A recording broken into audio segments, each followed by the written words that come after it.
साथियों, आर्मी में परमानेंट भर्ती होती है हमारी आर्मी नर्सिंग असिस्टेंट की।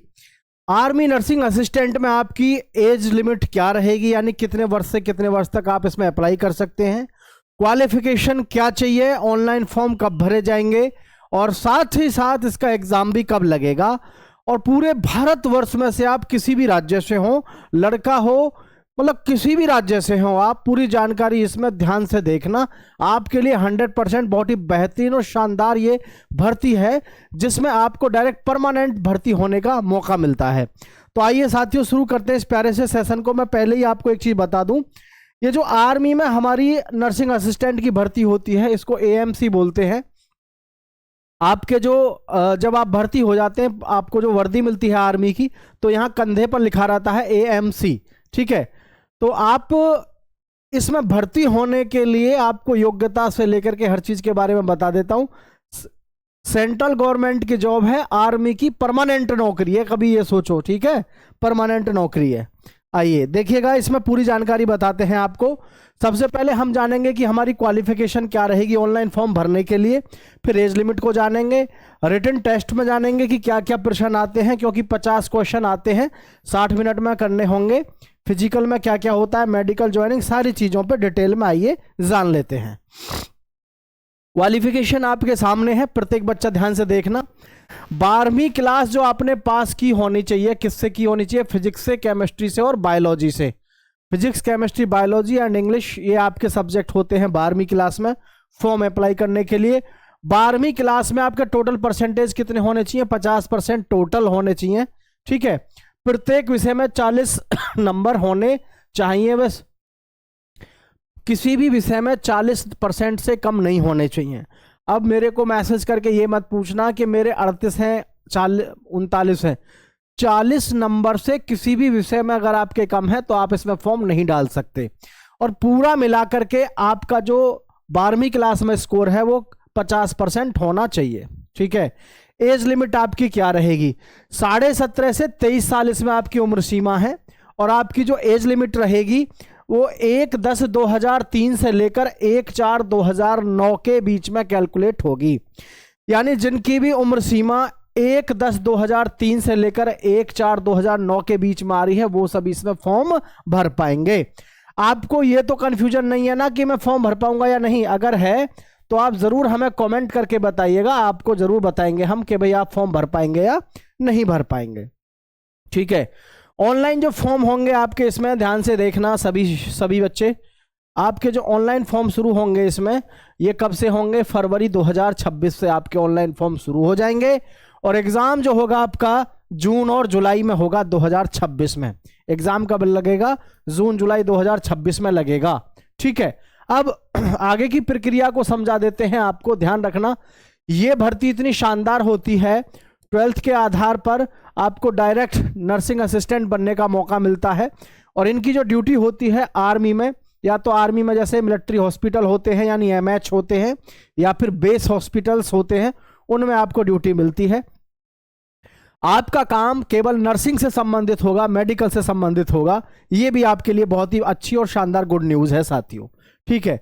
आगे की प्रक्रिया मैं आपको बता दूं, इसमें आपको एनसीसी वगैरह के सारे बोनस वगैरह सब कैसे मिलते हैं, स्पोर्ट्स के सर्टिफिकेट्स के आधार पर भी आपको यहाँ पर क्या क्या कैसे मिलता है, पूरी जानकारी आगे डिटेल में देख लो, A to Z सारी। अब मैं आपको बता दूं, अगर आपको इसको रिटन एग्जाम की तैयारी करनी है तो रिटन टेस्ट के लिए exam syllabus for army nursing assistant, army nursing assistant के लिए आपकी जो यहाँ पर प्रश्नों की संख्या है वो क्या क्या होती है। जीके में आपके 10 क्वेश्चन आते हैं, प्रत्येक क्वेश्चन 4 नंबर का होता है। मैथ्स के आपके 5 क्वेश्चन आते हैं, फिजिक्स के आपके 5 क्वेश्चन आते हैं, बायोलॉजी के 15 आते हैं, केमिस्ट्री के 15 आते हैं। टोटल इस प्रकार से आपके क्वेश्चनों की संख्या होती है 50, और जी 200 नंबर के होते हैं। एक प्रश्न 4 नंबर का होता है, तो 50 चौका 200 नंबर का आपका पेपर होगा, और पासिंग मार्क्स कम से कम आपको लाने होते हैं 80, और आपका फाइनल सिलेक्शन जो होता है वो होता है लगभग 160 के आसपास पर, ठीक है, लगभग 60। आप सोच रहे होगे 60 ऐसे कैसे, मतलब आपके पास में जो क्वेश्चंस हैं, जैसे आपने 40 क्वेश्चन किए तो कम से कम 40 चौका 160। मतलब आप ध्यान रखना, नर्सिंग असिस्टेंट में सिलेक्शन लेने के लिए 50 में से 40 क्वेश्चन तो हमें ठीक करने ही पड़ते हैं। ठीक है, अब यहां एक चीज समझना प्रत्येक युवा साथी ध्यान से कि भाई आपको इसमें से 40 क्वेश्चन करने ही करने हैं, तभी आपका सिलेक्शन होगा। लेकिन इसमें भी एक प्रॉब्लम और है। अभी इसमें जो युवा हैं ऐसे जिनके पास में सर्टिफिकेट्स होते हैं, जैसे एनसीसी का हो गया और आपका स्पोर्ट्स का हो गया, इन लोगों को इसमें बेनिफिट भी मिलता है। बेनिफिट कैसे कैसे मिलता है ये देखो। जैसे एनसीसी वाला युवा है, ए ग्रेड वाले को 5 नंबर मिलते हैं, बी ग्रेड को 10 नंबर, सी ग्रेड को 15 नंबर। अब आप खुद सोच सकते हो कि फिर मेरिट पर पहुंचने के लिए आपको कितना अच्छा स्कोर चाहिए। यहाँ तो नर्सिंग, ये जो हमारे नर्सिंग असिस्टेंट में एनसीसी वाले ही बहुत तगड़ा स्कोर मार देंगे इससे। रिपब्लिक परेड में अगर आपने हिस्सा लिया है, उसको रिप्रेजेंट किया है, तो 20 नंबर मिलते हैं, और रिलेशन के भी 20 नंबर मिलते हैं। स्पोर्ट्स में आपको 5, 10, 15, 20 इस तरीके से मिलते हैं। इंटरनेशनल लेवल पे अगर आप खेल के आए हैं तो 20 नंबर, नेशनल और स्टेट लेवल पे खेले हैं तो 15 नंबर, रिप्रेजेंटेड कॉलेज और यूनिवर्सिटी तो उसमें 10 नंबर, डिस्ट्रिक्ट लेवल पे 5 नंबर। इस तरीके से आपको ये नंबर मिलते हैं। मतलब किसी के पास में एनसीसी है तो उसको 15 नंबर मिल गए। इसका मतलब है, जैसे कि आप सीधा समझ सकते हैं, तो उसको 3 क्वेश्चन अगर वो कम भी करेगा, यानी 37 क्वेश्चन के आसपास, तब भी उसका सिलेक्शन हो जाएगा। लेकिन इसमें फिर भी देखा जाए, अगर तैयारी आपकी अच्छी और धांसू तरीके से आपने करी है, तो ये जो नंबर हैं ये फिर आपकी तैयारी के आगे कोई मायने नहीं रखते। क्योंकि बहुत सारे युवाओं के दिमाग में ये प्रश्न चलता है कि मैं इतनी तगड़ी तैयारी करूंगा, लेकिन 15-20 नंबर का जो फायदा लेके बैठा है उसको तो बहुत फायदा होगा। अब जैसे आप इस 20 नंबर को लेके चल रहे हैं, ज़्यादा से ज़्यादा कितने बच्चे होंगे? 5 बच्चे मुश्किल से मुश्किल होंगे, 10 होंगे। अब 20 में से 20 नंबर मिले तो आपसे उसने 5 क्वेश्चन ज़्यादा कर दिए, ये समझ के चलो। ठीक है, तो आप अगर अपना स्कोर 42 का करके चलते हैं, 40 के बजाय 42 का स्कोर करके चलते हैं, तो फिर आपको कोई निकालने वाला नहीं है। लेकिन प्रॉब्लम यह है, नर्सिंग असिस्टेंट की जब आप तैयारी करते हैं तो आपको सिलेबस ऐसा पढ़ाया जाता है, लोगों के पास जिस भी किसी मतलब और डिपार्टमेंट का सब्जेक्ट है उसी को पढ़ा देते हैं, क्योंकि उनको तो फॉर्मेलिटी पूरी करनी होती है यूट्यूब पर। सबसे बड़ी प्रॉब्लम है इसका एग्जैक्ट सिलेबस अगर आप पढ़ लेते हैं, बढ़िया नोट्स अगर आपको मिल जाते हैं, तो कोई बड़ी प्रॉब्लम नहीं होती है। ठीक है, सबसे मेन चीज़ इसमें यही होती है। अब आगे आपके लिए मैं बता दूं इसमें और क्या क्या है। इसमें आपका फिजिकल में क्या क्या होगा, ये चीज़ें भी गौर से देखिएगा।